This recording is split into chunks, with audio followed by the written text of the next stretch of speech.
केंद्रीय मंत्रिमंडल के मेरे सहयोगी श्री अमित शाह, अलग अलग राज्यों के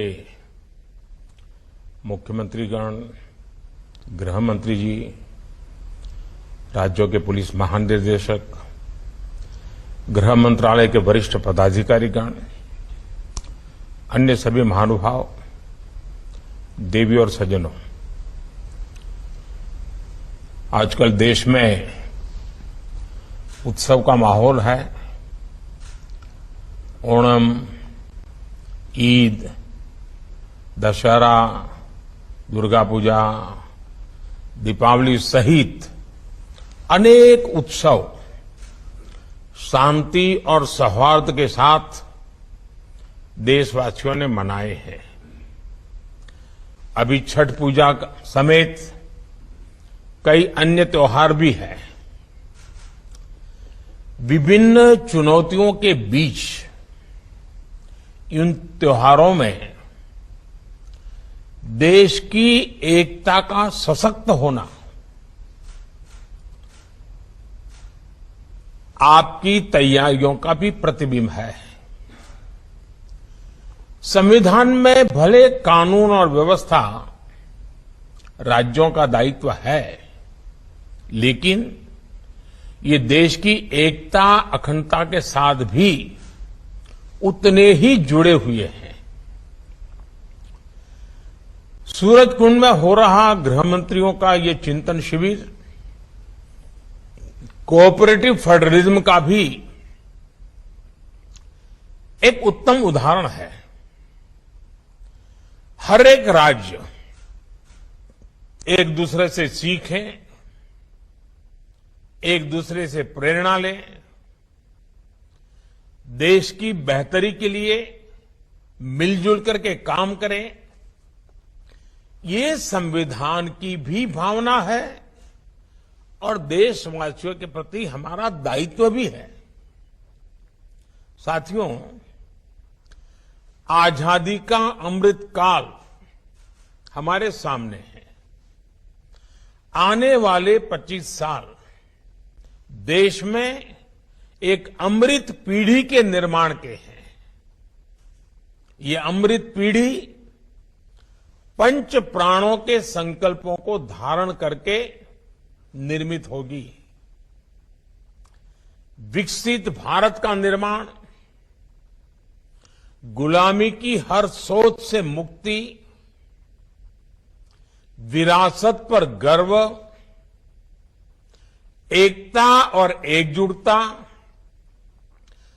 और सबसे प्रमुख बात नागरिक कर्तव्य, इन पंच प्राणों का महत्व आप सभी भली भांति जानते हैं, समझते हैं। ये एक विराट संकल्प है जिसको सिर्फ और सिर्फ सबका प्रयास से ही सिद्ध किया जा सकता है। तरीके अपने अपने हो सकते हैं, रास्ते, प्रायोरिटी अलग अलग हो सकती हैं, लेकिन ये पंच प्राण देश के हर राज्य में हमारी गवर्नेंस की प्रेरणा होनी चाहिए। जब ये सुशासन के मूल में होंगे तो भारत के सामर्थ्य का विराट विस्तार होगा। जब देश का सामर्थ्य बढ़ेगा तो देश के हर नागरिक, हर परिवार का सामर्थ्य बढ़ेगा। यही तो सुशासन है जिसका लाभ देश के हर राज्य को, समाज की आखिरी पंक्ति में खड़े व्यक्ति तक पहुंचाना है। इसमें आप सभी की बहुत बड़ी भूमिका है। साथियों, यहां आप में से अधिकतर या तो राज्य को नेतृत्व दे रहे हैं या फिर सीधे सीधे कानून व्यवस्था की जिम्मेदारी निभा रहे हैं। कानून व्यवस्था का सीधा संबंध राज्य के विकास से है। इसलिए राज्यों में विकास के लिए अनुकूल वातावरण बनाने में आप सभी के निर्णय और नीतियां और आपकी रीति ये बहुत अहम है। साथियों, कानून व्यवस्था के पूरे तंत्र का विश्वसनीय होना जनता के बीच उनका परसेप्शन क्या है, ये भी उतना ही महत्वपूर्ण है। आपने देखा है कि जब भी कोई नेचुरल कैलेमिटी होती है, प्राकृतिक आपदा होती है, तो इन दिनों एनडीआरएफ की, एसडीआरएफ की एक पहचान बनी हुई है। उनका यूनिफॉर्म, उस संकट के समय पहले पहुंच जाना, और इसके कारण देशवासियों के मन में इनके प्रति एक विश्वास बना है कि भाई ये आए हैं, चलिए संभल जाएगा, ये जो कह रहे हैं मानना चाहिए, इनकी बातें अगर स्वीकार करेंगे तो हमारा नुकसान कम होगा। और आप देखिए एनडीआरएफ में है कौन भाई, एसडीआरएफ में है कौन? आप ही के सब साथी हैं, सुरक्षा बल के जवान ही हैं, लेकिन समाज में उनके प्रति बड़ी श्रद्धा बन गई है। आपदा के समय में जैसे ही एनडीआरएफ, एसडीआरएफ की टीम पहुंचती है, वैसे ही लोगों को संतोष होने लगता है कि अब एक्सपर्ट टीम पहुंच गई है, अब से अपना काम कर लेंगे। साथियों, अपराध वाली किसी भी जगह पर जैसे ही पुलिस पहुंचती है, लोगों में ये भाव आता है कि सरकार पहुंच गई। कोरोना काल में भी हमने देखा है कि किस तरह पुलिस की साख बेहतर हुई थी।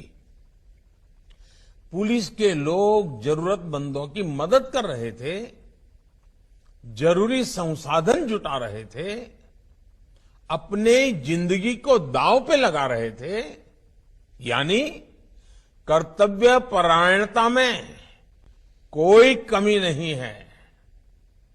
जरूरत अच्छा परसेप्शन बनाए रखने की भी है।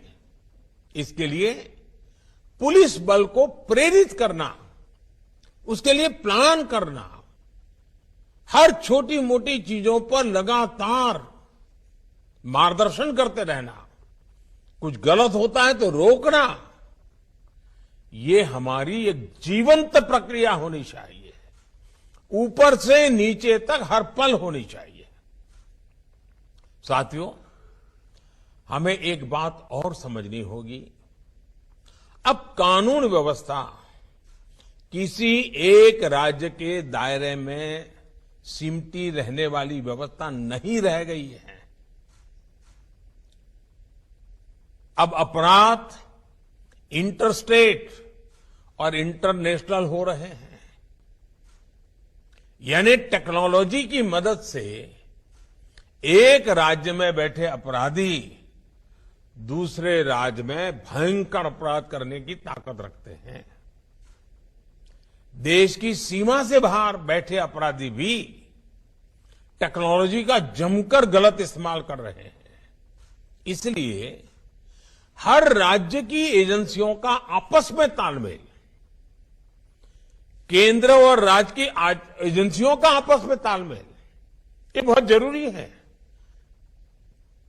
और इसीलिए आपको मालूम होगा, मैंने डीजीपी कॉन्फ्रेंस में कहा था कि 2 एडजॉइनिंग स्टेट होते हैं, उसके जो एडजॉइनिंग डिस्ट्रिक्ट होते हैं, उन्होंने पीरियोडिकली बैठ करके दोनों राज्यों के उन दोनों जिलों की समस्याओं का संकलन करना चाहिए, साथ मिलकर काम करना चाहिए, उसी में से ताकत बनेगी। कई बार केंद्रीय एजेंसियों को कई राज्यों में एक साथ जांच करनी पड़ती है, दूसरे देशों में भी जाना पड़ता है।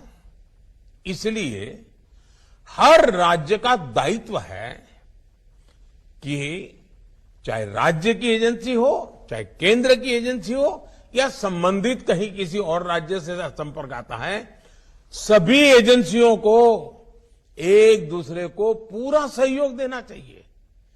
कोई बड़ा है, कोई छोटा है, किसका अधिकार है, उसी में कभी कभी तो हम देखते हैं एक आध एफआईआर रजिस्टर नहीं हुई। क्यों नहीं हुई?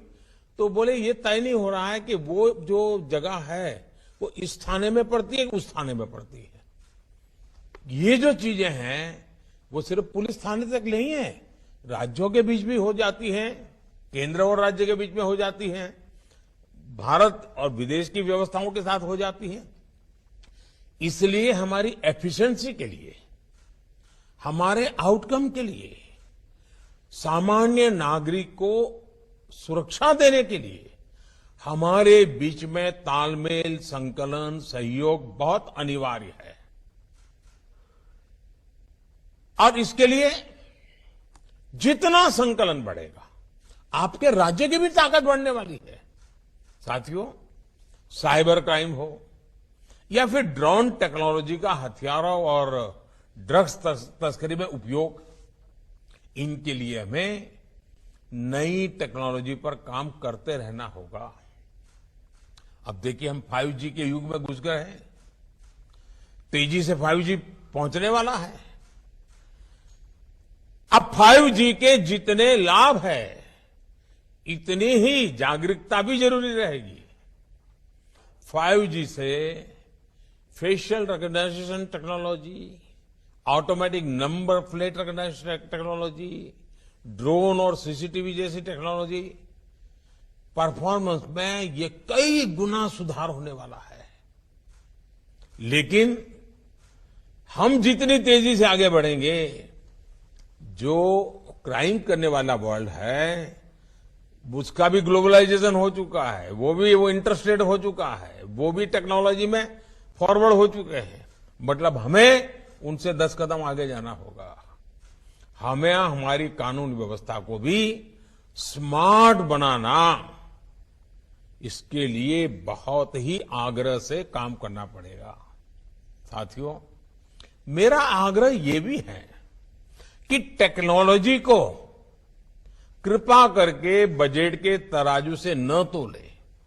और मेरा सभी आदरणीय मुख्यमंत्रियों से, सभी आदरणीय गृह मंत्री जियों से इस विषय में एक टीम बना करके दुनिया में क्रिमिनल वर्ल्ड किस टेक्नोलॉजी में आगे बढ़ रहा है, उपलब्ध टेक्नोलॉजी हमारे लोगों को कैसे सुरक्षा दे सकती है, इस पर गंभीरता से सोचना चाहिए।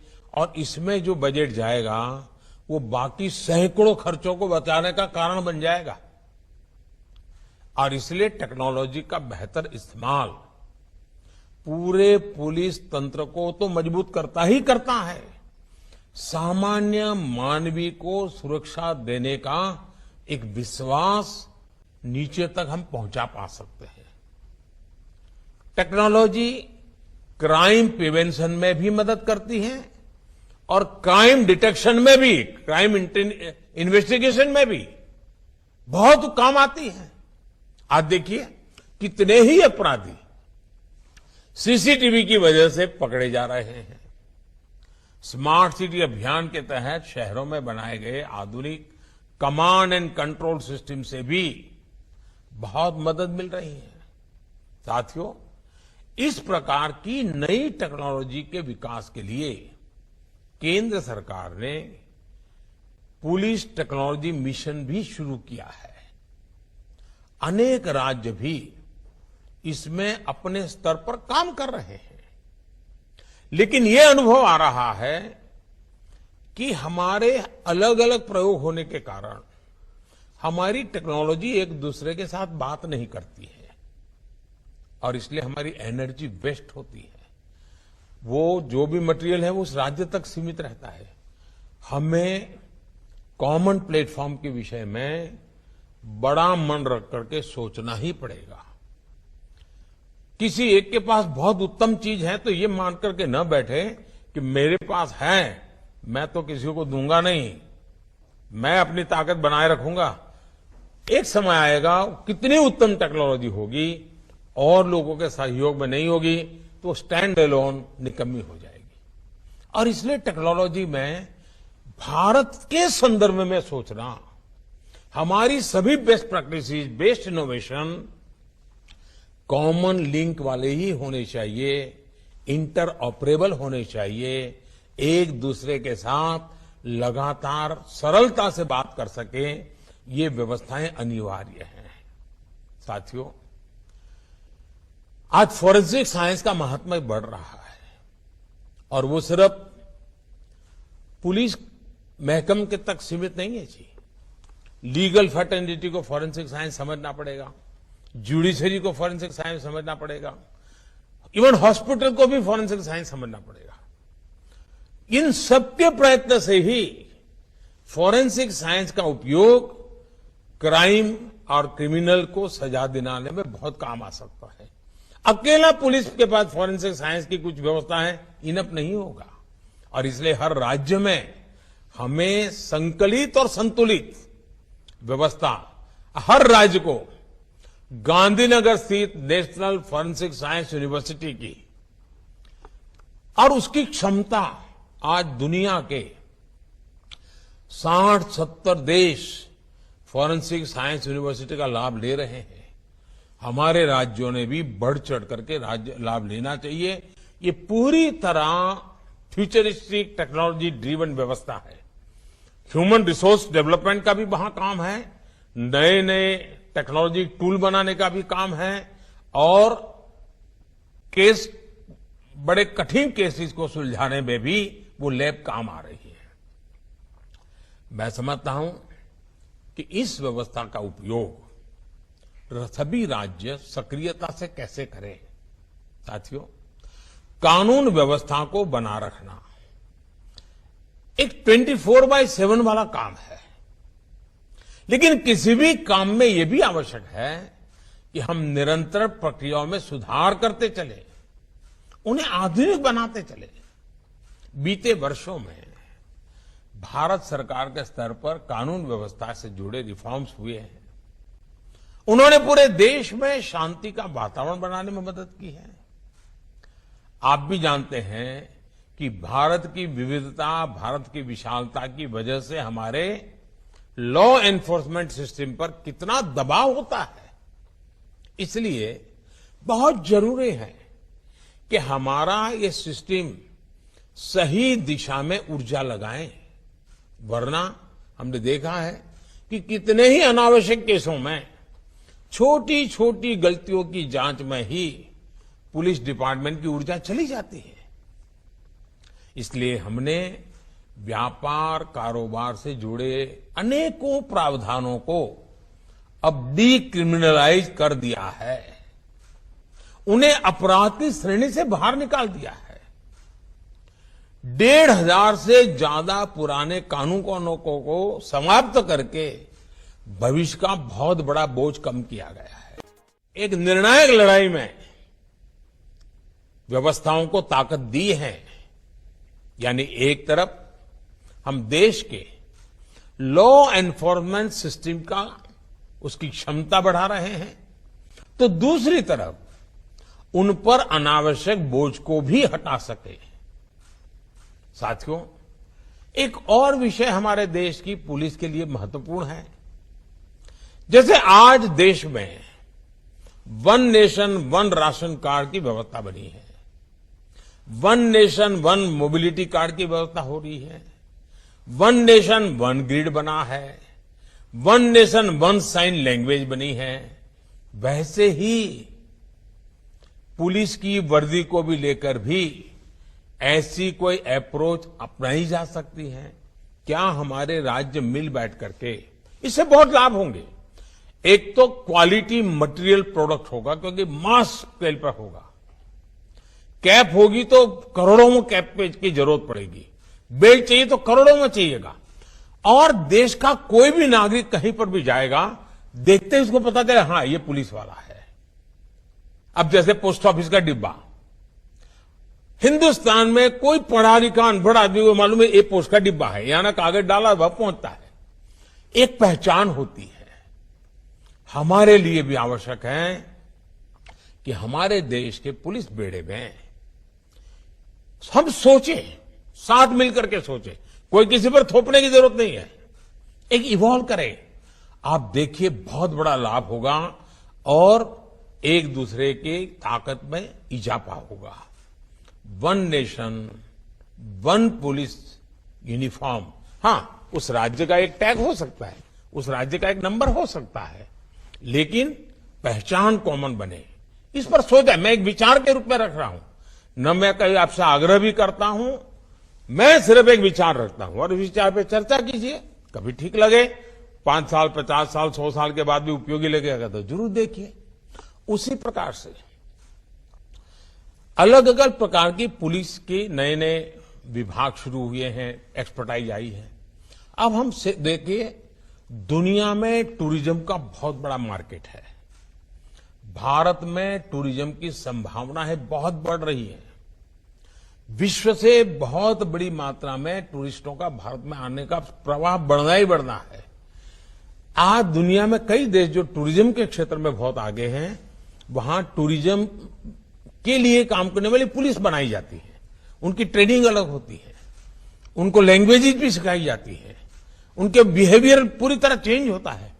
और यात्रियों को भी, विदेश के टूरिस्टों को भी पता होता कि भाई ये मदद करने के लिए पुलिस की व्यवस्था है। और वो पुलिस होने के कारण वो पुलिस एनफोर्समेंट जो इंस्टीट्यूट्स हैं उससे भी बड़े आसानी से संकलन कर पाता है। कभी न कभी हमें हमारे देश में इस विधा की एक्सपर्टाइज को डेवलप करना ही पड़ेगा, ताकि भारत में ये जो और टूरिज्म विश्व भर से आने वाला आदमी, एक पूंजी निवेश के लिए आने वाला और टूरिस्ट में आने वाले में बहुत फर्क है। टूरिस्ट तुरंत आपका एम्बेसडर बन जाता है, अच्छी चीज भी वही दुनिया में ले जाएगा, बुरी चीज भी वही दुनिया में ले जाएगा। पूंजी निवेश जो करता है उसको इस काम में कई समय लग जाता है अगर गलत हो गया तो, लेकिन टूरिस्ट तो 2 दिन में ही खबर पहुंचा देता है, यार भाई यहां तो ये हाल है। और इसलिए आज भारत में भी मिडिल क्लास का बल कितना बढ़ रहा है, टूरिज्म को लेकर के बहुत बदलाव आ रहा है। अब टूरिज्म और ट्रैफिक नई समस्या आ रही है। अब हम एडवांस में नहीं सोचेंगे, ऑल्टरनेट नहीं सोचेंगे, तो वही टूरिज्म के हमारे सेंटर तो कोई बदलने वाले नहीं है। हम कहेंगे भी नहीं अब शिमला नहीं वहां जाइए, तो ये तो होने, शिमला जिसको जाना है शिमला ही जाएगा, नैनीताल जाना है वो नैनीताल ही जाएगा, श्रीनगर जाना है वो श्रीनगर जाएगा, गुलबर्ग जाना है वो गुलबर्ग जाएगा। हमें व्यवस्थाओं को विकसित करना होगा। साथियों, हमने देखा है कोरोना के समय में जब पुलिस के लोग अपने क्षेत्र के लोगों को फोन करके पूछते थे, और खास करके मैंने देखा है कुछ शहरों में सीनियर सिटीजन के लिए पुलिस में जो बड़ी आयु के लोग हैं, जिनसे अब ज्यादा मजदूरी करवाना, उनके साथ भी अत्याचार है, उन्होंने स्वेच्छा से ऐसे काम लिए हैं। और वे सीनियर सिटीजन्स को लगातार पूछते हैं, ठीक होना, कहीं बाहर तो जाने वाले नहीं होना, घर बंद करके जाने वाले नहीं होना। इसके कारण नागरिकों का जो कॉन्फिडेंस बढ़ता है वो एक प्रकार से आपकी ताकत बन जाता है।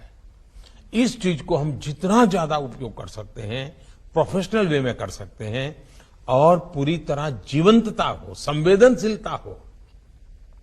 आप देखिए समाज जीवन में ये फोन आपका सप्ताह में अगर किसी सीनियर सिटीजन को जाता है, वो महीने भर दुनिया को कहता रहता है कि भाई पुलिस थाने से बिल्कुल फोन आ जाता है, हर बुधवार को पूछ लेते हैं, मेरी कोई दिक्कत है नहीं। इन चीजों की बहुत बड़ी ताकत हो। जो परसेप्शन की लड़ाई है ना, ये आपके सारे परसेप्शन बनाने वाले लोग हैं। हमें एक और काम की तरफ बहुत सजग होने की जरूरत है जी। टेक्नोलॉजिकल इंटेलिजेंस, इसका अपने एक ताकत है, उसका उपयोग है, लेकिन हम ह्यूमन इंटेलिजेंस को नकार नहीं कर सकते हैं। उस विधा को पुलिस डिपार्टमेंट ने आज से 100 साल, कितनी टेक्नोलॉजी बदल जाए, 100 साल के बाद उसकी जरूरत पड़ने वाली है। उस इंस्टीट्यूट को जितनी ताकतवर बना सकते हैं बनाइए। उसमें जो सामर्थ्य है, उसकी जो नजरें हैं, वो उसकी जो बातचीत में से जो पकड़ के ले आता है, ये आपकी बहुत बड़ी ताकत होती है।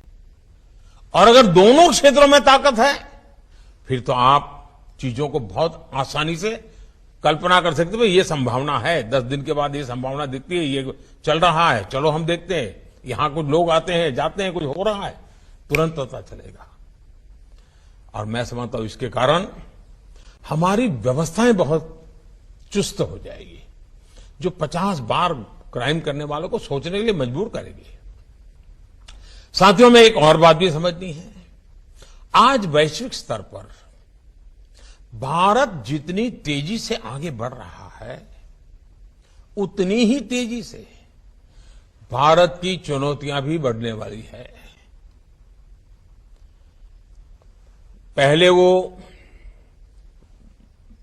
उपेक्षा की वृत्ति होती है, फिर उसका जरा मजाक उड़ाने की वृत्ति बनती है, फिर भी आप आगे बढ़ते हैं तो फिर थोड़ी कंपटीशन का भाव आ जाता है, प्रतिस्पर्धा आ जाती है, फिर भी आगे बढ़ते हैं तो दुश्मनी का रंग ले लेती है। विश्व की बहुत सारी ताकतें होगी जो नहीं चाहेगी कि उनके देश के संदर्भ में भारत कुछ सामर्थ्यवान बने। फलाने विषय में उनकी एक्सपर्टाइज है, उसमें भारत न घुसे।